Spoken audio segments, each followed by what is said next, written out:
আসসালামু আলাইকুম। সবাইকে আমাদের নতুন ভিডিওতে স্বাগতম। আজকে আমরা দেখব কিভাবে মোবাইল দিয়ে সহজেই ঈদে মিলাদুন নবীর পোস্টার ডিজাইন করা যায়।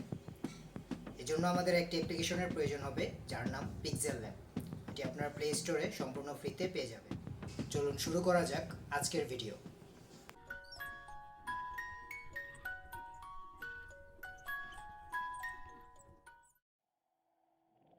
প্রথমেই আমরা চলে আসলাম পিক্সেল ল্যাবের অ্যাপ্লিকেশনটির মধ্যে। এখান থেকে আমাদের প্রজেক্টের অবজেক্টটি ডিলিট করে দিলাম। থ্রি ডট মেনু থেকে আমরা চলে গেলাম ইমেজ সাইজ অপশনে। সেখানে আমরা ওয়াইড 4 এবং হাইট 5 অর্থাৎ 4:5 এই রেশিওটি সিলেক্ট করে নিলাম, যেটি ইনস্টাগ্রাম সহ বিভিন্ন সোশ্যাল মিডিয়া প্ল্যাটফর্মের জন্য উপযুক্ত। তারপরে আমরা একটি ব্যাকগ্রাউন্ড কালার দিয়ে দিলাম। এক্ষেত্রে আমরা ডার্ক গ্রিন কালারটি অ্যাড করে নিলাম। তারপর আমরা এখান থেকে একটি পিএনজি অ্যাড করব। এই পোস্টারে ব্যবহৃত সকল পিএনজি, ফন্ট এবং পিএলপি ফাইলটি ডেসক্রিপশন বক্সে ড্রাইভ লিঙ্ক দেওয়া আছে, যেটি অবশ্যই পাসওয়ার্ডযুক্ত। তাই আপনাকে সম্পূর্ণ ভিডিওটি দেখে পাসওয়ার্ডটি সংরক্ষণ করতে হবে। এবার আমরা আমাদের পিএনজিতে কালার অ্যাড করলাম, স্ট্রোক দিলাম। তারপরে আমরা একে একে আমাদের পোস্টারে ব্যবহৃত টেক্সটগুলো অ্যাড করব। টেক্সটগুলো অ্যাড করার পরে টেক্সটের কাজ হচ্ছে এখানে আমরা এগুলোকে ফরম্যাট করব। এজন্য আমরা এটার ফন্ট সিলেকশন করব, সাইজ ঠিক করব, অ্যালাইনমেন্ট করব, প্লেসমেন্ট করব। এসব কিছু ঠিক রেখে আমরা এই পোস্টারটি ডিজাইন করব। তো ভিউয়ার্স, দেখতে থাকুন কিভাবে এই পোস্টারটি করা হলো।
আমি এই ভিডিওতে চেষ্টা করেছি আপনাদের সাথে ঈদে মিলাদুন্নবীর পোস্টারটি কিভাবে আমি তৈরি করেছি সেটি সম্পূর্ণ শেয়ার করার জন্য।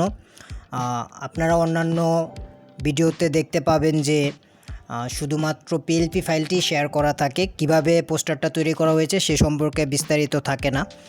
আমি এক্ষেত্রে চেষ্টা করেছি আপনাদেরকে সম্পূর্ণ বিস্তারিত ধারণা দেওয়ার জন্য। তো যারা পিক্সেল ল্যাব অ্যাপ্লিকেশন দিয়ে মোবাইলে পোস্টার, ব্যানার এগুলো এডিট করতে চান, তারা আমার চ্যানেলের অন্যান্য ভিডিওগুলোও দেখতে পারেন।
পিক্সেল ল্যাব অ্যাপ্লিকেশন দিয়ে ডিজাইন করার সময় কিছু টিপস অ্যান্ড ট্রিক্স ইউজ করা হয়।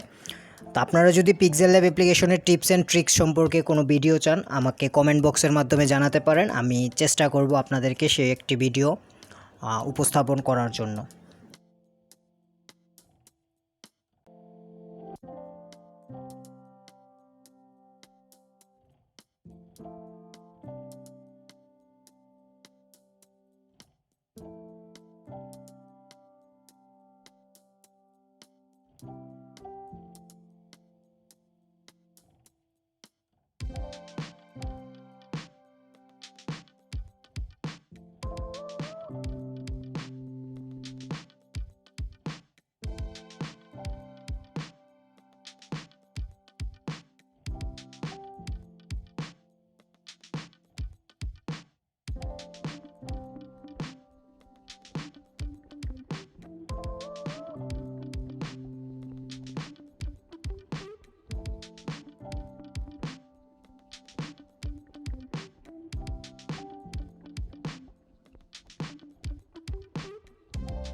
আমাদের পোস্টারটি অলমোস্ট রেডি হয়ে গিয়েছে। আমরা গার্ড অপশন থেকে ফাইনালি দেখে নিব আমাদের সব কিছুর অ্যালাইনমেন্ট অ্যান্ড প্লেসমেন্ট ঠিক আছে কিনা।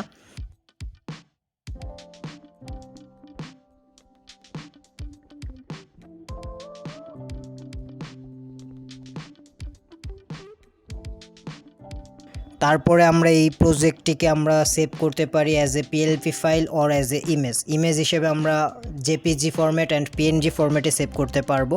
আর পিএলপি ফাইল শেয়ার করার মাধ্যমে আমরা এক মোবাইল থেকে আরেক মোবাইল অর্থাৎ এক ডিভাইস থেকে আরেক ডিভাইসে পোস্টারটি নিজেদের পছন্দ মতো এডিট করতে পারবো।